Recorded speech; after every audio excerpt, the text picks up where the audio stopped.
एक मासूका अपनी मासूक से कहती है कि मेरा मासूक मुझे बहुत प्यार करता है, लेकिन वो मासूक कैसा है? क्या कहती है?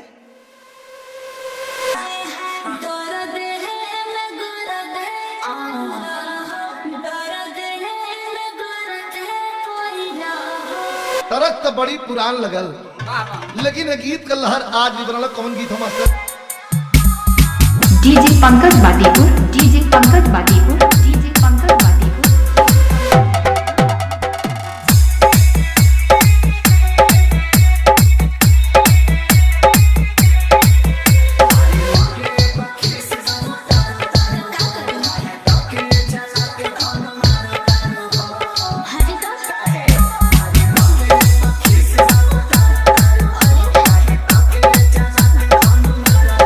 हरे करियवा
DJ Pankaj Badipur, DJ Pankaj Badipur, DJ Pankaj Badipur, DJ Pankaj Badipur, DJ Pankaj Bandipur.